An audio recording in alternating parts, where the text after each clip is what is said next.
Break के बाद आपका खैर मकदम है। नाज़रीन, एक बड़ी खबर इस वक्त सामने आ रही है। सुप्रीम कोर्ट ने पीएम केयर फंड को दुरुस्त करार दिया है। मामले पर कोई हुक्म जारी करने से सुप्रीम कोर्ट ने इनकार कर दिया है। फंड को एनडीआरएफ में मुंतकिल करने के ताल्लुक से हुक्म जारी नहीं किया गया है। काफी अहम खबर आपको बता रहे हैं। सुप्रीम कोर्ट ने पीएम केयर्स फंड को दुरुस्त करार दे दिया है। मामले पर कोई हुक्म जारी करने से सुप्रीम कोर्ट ने इनकार कर दिया है। साथ ही फंड को एनडीआरएफ में मुंतकिल करने के ताल्लुक से हुक्म जारी नहीं किया है। सुप्रीम कोर्ट में पिटीशन दाखिल की गई थी कि जो कोविड-19 बैटल को फाइट करने के लिए कॉन्ट्रीब्यूशंस आए उनको एनडीआरएफ में क्रेडिट किया जाए, लेकिन उस ताल्लुक से कोई हुक्म जारी नहीं हुआ है। वहीं सुप्रीम कोर्ट ने पीएम केयर फंड को दुरुस्त करार दिया है।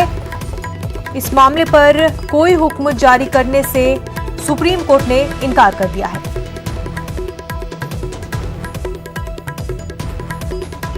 तो एनजीओ की तरफ से सुप्रीम कोर्ट में पिटीशन दाखिल हुई थी कि कोई भी कंट्रीब्यूशन या कोई ग्रांट कोविड-19 के खिलाफ बैटल के लिए अगर कंट्रीब्यूशन आता है तो उसको एनडीआरएफ में क्रेडिट किया जाए। और इस हवाले से सुप्रीम कोर्ट ने हुक्म जारी नहीं किया है। इस हवाले से कोई भी हुक्म सुप्रीम कोर्ट ने जारी नहीं किया है, बल्कि मामले पर सुप्रीम कोर्ट ने पीएम केयर फंड को दुरुस्त करार दिया है।